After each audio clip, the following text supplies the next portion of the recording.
One of the things about sports, if you think with me for a moment, sports is about winning.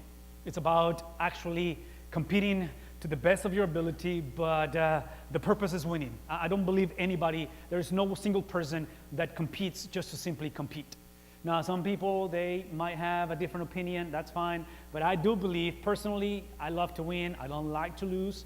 That's why I'm a wholeheartedly San Antonio Spurs, fan, because, they just know how to win. They know how to win.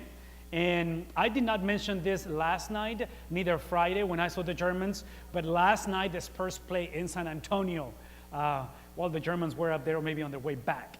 But anyways, just winning is just one of the things. So this week, I got this guy, this individual that decided to follow me on Twitter. My Twitter account is open, and anybody can do this. There is no request. It's just people following you. And on my deal, I noticed the description of his profile. And basically, what he says about himself is that he says, "How much followers do you have now?" Now you gotta understand this. When it comes to social media, there are companies, and I'm assuming he's one of them or he works for one of them. There are companies that actually sell you followers. I believe that's unethical. That's just my take, because it's like me paying people to be my friends. Did you know that on Facebook you can pay people to like your post? So next time you see your wife or your son with 5,000 likes, check your bank account. They probably pay somebody to get that many likes. Anyway, so this guy sends this and says, need thousands of followers? And then he says, click here, because he's selling you followers. Now, here's my problem with this guy. Does anybody notice the contradiction of terms? The problem with his profile? How many followers does he got? I'm like, okay, so here's the point. The point that I'm trying to make to you is simply this. Especially when it comes to soccer and why soccer is so attractive in the context of our culture that is very soccer-driven. Our culture is soccer-driven. Many of us grew up playing the game, many of us, whatever. But here's the thing, is that we are able to partner, we're able to host coaches of the game that if they were to represent Twitter, they will have gazillion of followers. Because when it comes to soccer, I want to remind you, and I'm going to prepare you to hear this for the rest of the week, because they will remind you every evening you come back, they are the world champions. Talking about the Germans. They won the World Cup 2 years ago. So in that sense, if the Germans are selling soccer, guess what? They have a way to sell this because they know what they are doing. Now the question comes, because soccer is great, and I'd love for us to do this, and we will continue to do this as much as we can and as the Lord allows it. But here's the bigger question. If we are in this place assuming that everybody agrees, now if you're visiting, I'm just going to give you a behind the scenes deal, okay? If you're visiting, I'm taking you kind of into the kitchen, visiting the house versus just the lobby or For us as a church, soccer is means to an end.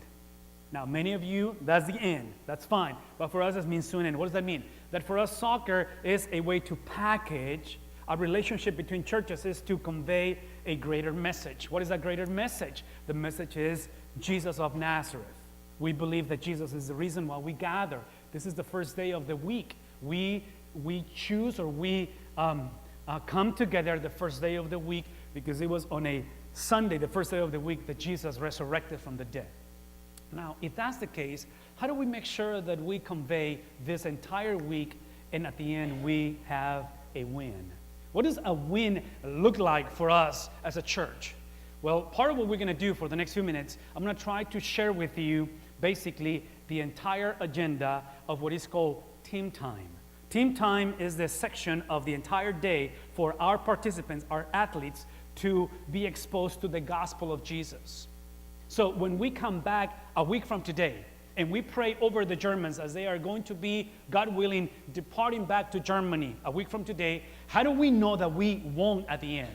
How do we know that as we convey the message of Jesus, we had enough followers to prove that the message is authentic? Anybody tracking? How do we convey this message that the people that will come to know Christ throughout this week, they find a First Baptist church that matches what they believe on how they treat one another?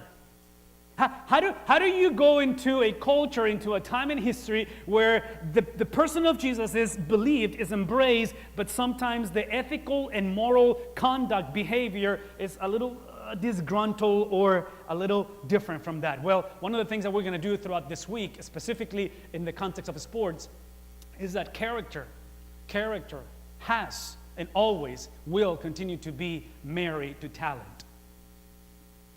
Yes? In other words, translation to what I'm trying to tell you, because again, I'm thinking of sports. Translation is this: there is not such a thing as private life and public life. It does not exist. Eventually, history, politicians, pastors, political figures, public figures have shown us that whatever happens privately eventually intercedes with public. Eventually. You may not see it right now. You may think that no one knows. Even a couple of weeks ago, remember this whole thing about FBI against Apple and trying to get into the iPhone deal? And what's the argument from Apple? American privacy, right? That we want to keep privacy. And in my mind thinking, yeah, you can try to do that technology-wise. It does not work. And here's why. Now listen to me for a moment. Because secrets, they are a myth. Did you agree? Did you agree with that? God knows it already.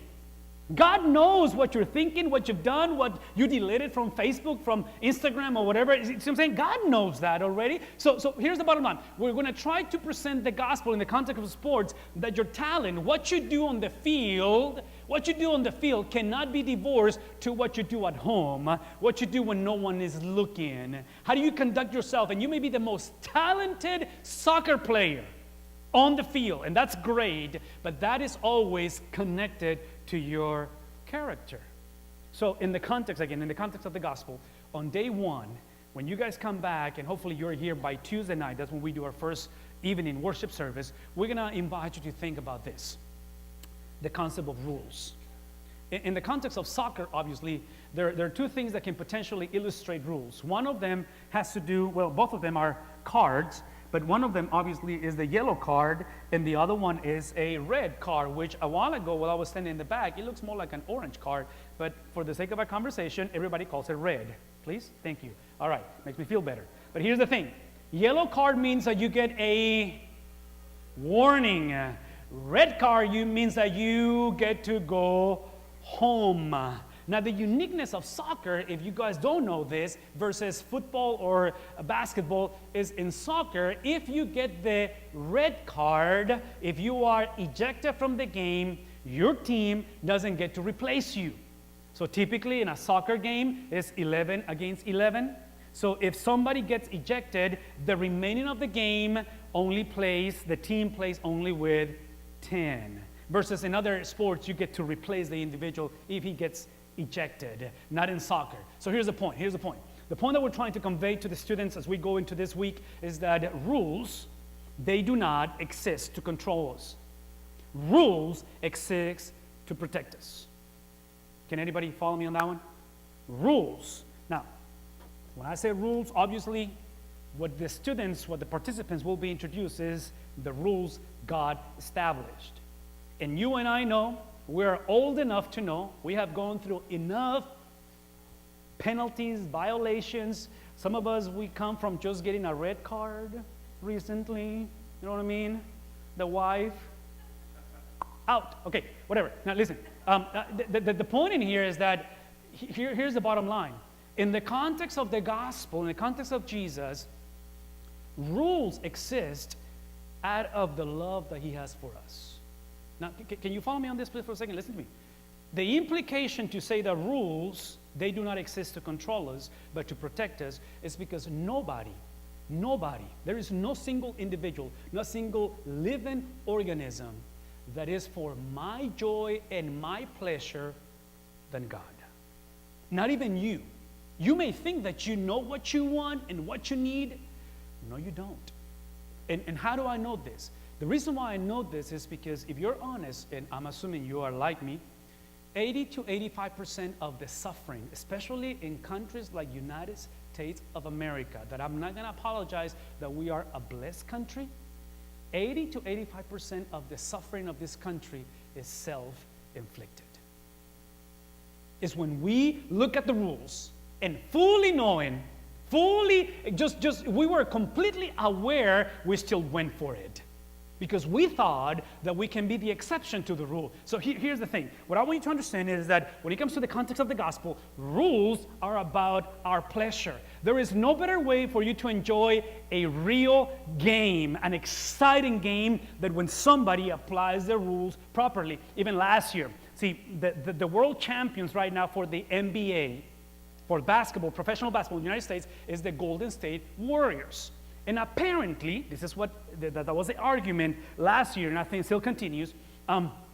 They said that on their way to the championship, as they moved through playoffs, they competed against powerhouses in their conference, and eventually, the finals, against teams that they didn't have all the pieces together.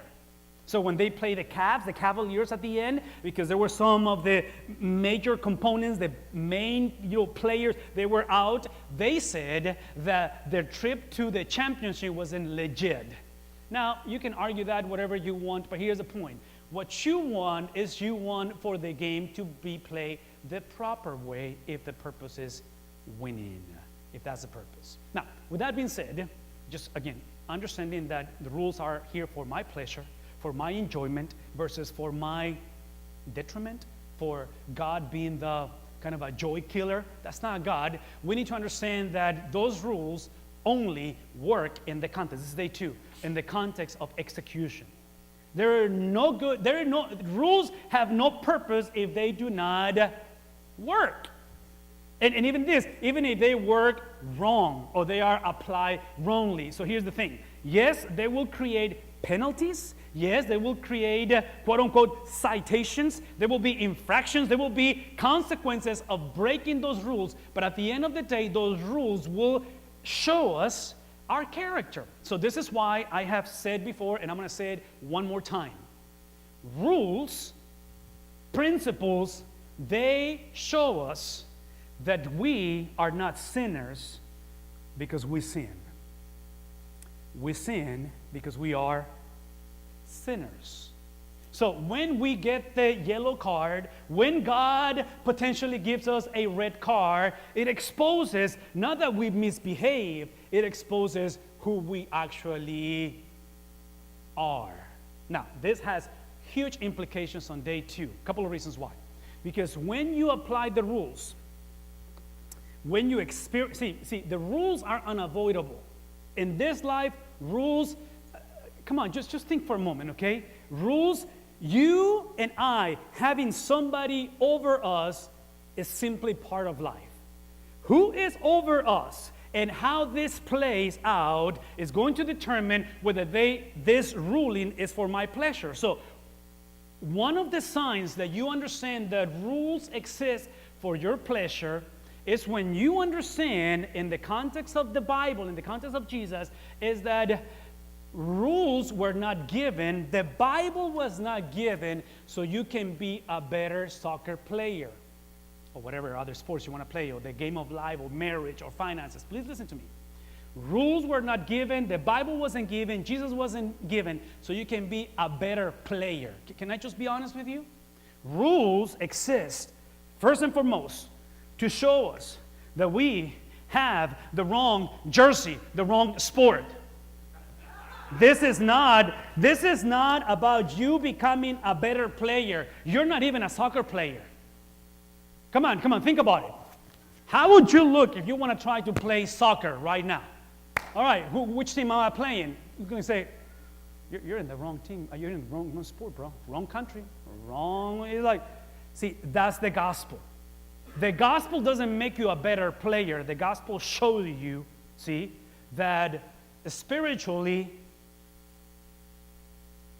you got a red card. I'm dead spiritually. Yes? That's where the conversation begins. I'm wearing the wrong jersey. See, many of us, we have made this mistake. Listen to me for a moment. Many of us think that God is a joy killer. So what we try to do as we try to get into the game with the wrong jersey, all that we want to do is literally we try to deceive God. So maybe he's not going to get it this time. I just turn it around. He won't see that I'm a Romo fan. You still want to play the game. You see what I'm saying? And he's like, no. You're in the wrong sport. You're in the wrong galaxy. You are not in my team, says the Lord. That's what rules, first and foremost, show us. So when you're in this place and you think that you are in the right sport, that's probably the evidence that you're in the wrong sport. When you see that, this is why rules are so important, because the beauty of rules is that they show us who the referee is. His name is Jesus. The reason why Jesus determines who is in his team or who is in the wrong team, and I brought my Orioles from 2 years ago, because what sport is this? It's baseball. So once again, many of us, we're very honest trying to play soccer. And I'm glad you want to play soccer. I'm glad that you're skillful. I'm glad that you're an athlete. I'm glad your father was a very good soccer player. Wrong jersey. Huh? That's the point. See, what the referee does, what the person in charge, Jesus has earned the place to be the referee and to determine what jerseys are acceptable or unacceptable is because he is the fulfillment of the rules. Can I say that again? Jesus came to show us that the rules were not given so you can perform the rules. Jesus came to show us that first and foremost, and this is grace, this is the mercy of God, you will be a fool, I will be an idiot if I try to play. As much as I love my Cowboys, as much as I love Tony Romo, and you can play the Jerry World, and it's an amazing place to play, you're in the wrong sport, bro. You see what I'm saying? See, what the gospel does, what Jesus has done, he shows us that we're in the wrong team as a referee. Anybody that tries to, where are you? Right here. Anybody that keeps on seeing rules as a joy killer, look at me for a moment. Ooh, this is where it gets really crazy. Anybody who tries to see rules as a joy killer, like if God is picking on you, he doesn't like me, why do I have to wear all this? Look at me. This is what you do. You eventually try to be what are you trying to be? See, some of us in church, we believe this is our spiritual gift. I'm a gift to you because my job is to give you the yellow card. And some of you, because you tick me off, I'm going to give you the red card. And it's like, seriously? Seriously? It's like, no. See, that's Jesus' job. Everybody with me? I'm just a beggar telling other beggars that I was wearing the wrong jersey. But when I found the referee, when I found the fulfillment of the rules, see, the referee and referee alone is the only one, this is day 2, is the only one that is going to be able to take me from the wrong jersey to the right jersey. Well, this is Sunday German, so let's go Germany. I don't want to get in trouble. I'm all for our beautiful United States of America, but right now, let's go Germany, only for this weekend, okay? Don't get too excited. Besides, they won 2 years ago. So, hey, I'm on the winning team, bro. Whatever. Look at my skin color. I don't care. Look at my accent. It don't matter. I'm camouflage. You don't know where I'm from. You have no idea where I'm from, right? But I'm just wearing the right jersey because this is a winning team. 2 years ago, they took the World Cup, and it's not the first one. They know how to win. But see, the changing of the jersey is not your job. That's Jesus' job. You and I, we keep on wearing the wrong jersey. I'm picking on Romo so much today. It's not even funny. But this is the wrong jersey for this sport. Anybody? And I'm just afraid that some of us, we have put ourselves in a place where we believe that we have the right jersey. So this is Team Jesus. This is what represents that expression of literally allowing the referee to change our jersey. So here's my question to you right now. What jersey are you wearing? Can I ask you just a deeper question? What jersey does your wife say that you're wearing?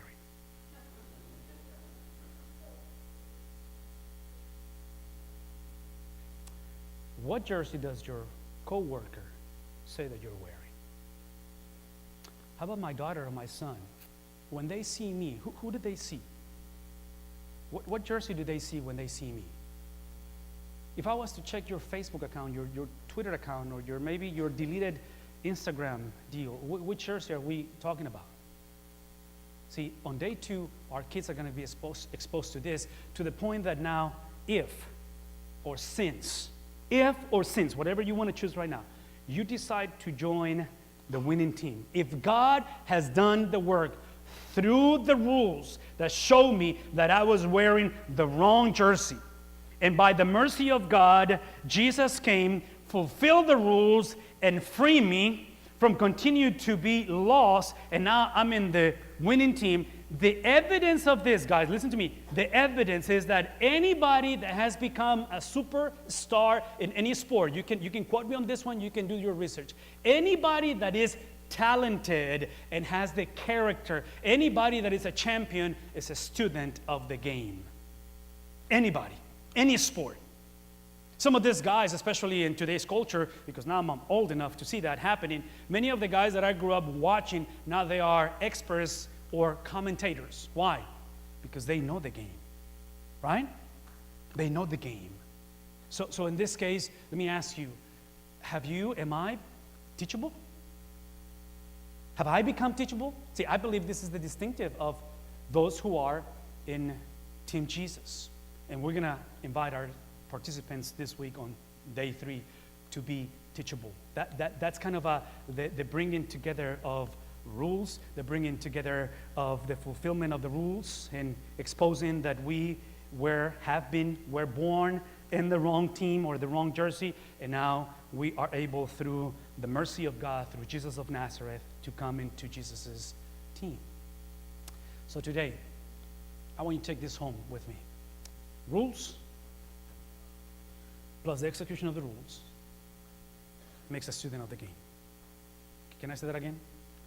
Rules, they exist for my pleasure. They exist to unleash the beauty of life. Plus, not me. They don't exist so I can perform. They exist to show me who performed. Right?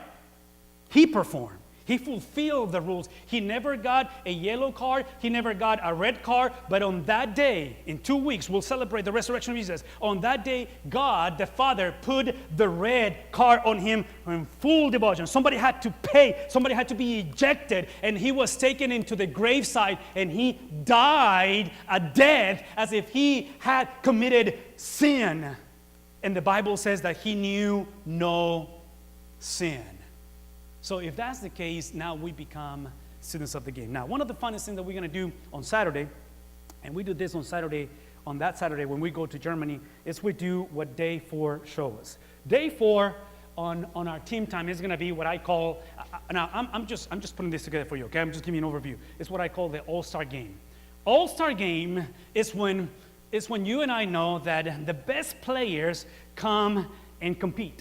So when we come into Saturday this week and we go through the entire week of training and games, we're going to get all these soccer teams to play against each other. And eventually they're going to go into a championship. And obviously somebody is going to be crowned champion for this week. But after that game, we do what is called an all-star game. So whoever is here and is invited, that is some of the best soccer players from beautiful, deep South Texas, will compete against our brothers and sisters from Germany. Now, I am getting a little concerned about this all-star game because I don't like to lose. I just told you that, right? I want to win. But here's my concern. I noticed this last year. I've been in Germany twice now. But last year, I noticed that when we played the all-star game, which all-star game in the context of baseball means that the best baseball players from Germany play against our best baseball players. I'm seeing the gap closing and closing every year, and I'm getting concerned.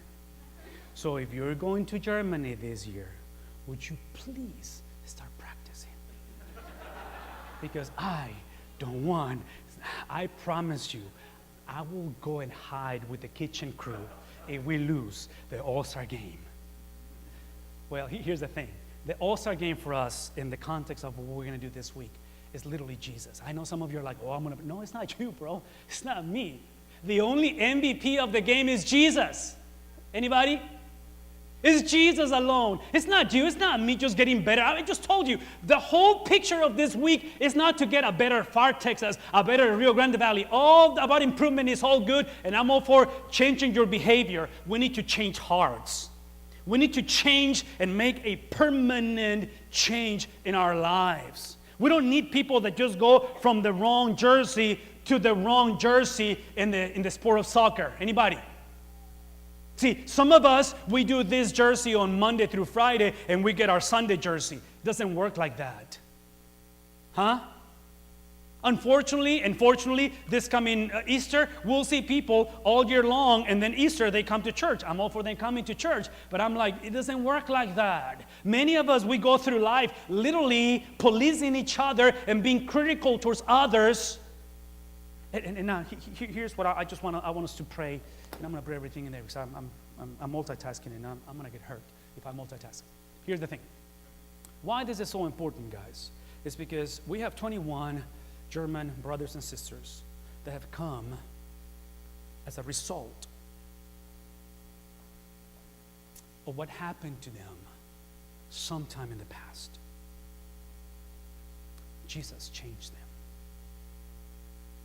Jesus operated something in their lives that they have never been the same again. And they're here to utilize soccer to convey that change, to share that message, to share that person that changed them. Please listen to me for a moment.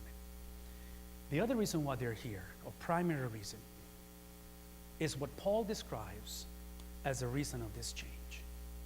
And Paul says in Corinthians that sins, all this is from nobody. Nobody woke up one day realizing that they were with the wrong jersey. You don't have that ability. Nobody. You don't know that you are with the wrong jersey. The Holy Spirit, through the rules, convicts us of our sins. Nobody cried out to God on their own and said, oh, change my jersey, no more Romo. Nobody did that. God, Paul says, everything comes from God. And this is how we know it comes from God, because He reconciled. Reconciliation means a switching of the jerseys. This switching of the jerseys happened when His very own Son took upon the rules, put the weight on Himself, crushed Him to the point that He was bleeding on a Roman cross for our transition. So today you can, watch this, today you can become a minister of what? Of showing people that rules are for enjoyment and pleasure, to show people that they're wearing the wrong jersey, to show them how you used to wear the wrong jersey, to show them how there is a new way of life. And at the end, we take these people and walk them through the same process. It's called discipleship. This is why we exist. We exist to receive the ministry of Jesus, the reconciliation, so we can become ministers of reconciliation. And I'm going to say it again. My prayer and my heart's desire, and I know this is our Germans' heart desire, is that First Baptist is the place where people call themselves Christians. It doesn't contradict what we're saying we believe. Hopefully this is the place that people are not wearing both jerseys. Have you ever seen this before? Anybody? This is a struggle for me. Wouldn't that be the struggle for you? My tendency sometimes is that I want to wear all three jerseys conveniently. Well, this one, because it's more casual, I just use it on my waist. See, it looks cooler. You know what I'm saying? Some of us, this is the way we look. We look like, we love Jesus deep, very deep inside, We typically make decisions through a worldly, non-Christian view, and eventually I'm very prompt to see who's misbehaving an uncritical spirit. Would it be possible? Would it be possible that maybe this soccer camp is the beginning of a brand new experience? That if you are here for the first time, you're coming back, you never heard this message before, would you just embrace the moment and understand that this is where the conversation begins? That if you're going to enjoy the game, you need a referee. The beauty of this referee is that he loves you so much is that he fulfilled the rules. But if you are in this place and you have understood what it means to get rid of past experiences and you have known the forgiveness, if this is you today, please listen to me. If this is you, you are here now to perform the rules. Performing is not an option. It's just a matter of when you perform the rules. Since now Christ has brought us into this experience, now we're responsible to perform the rules.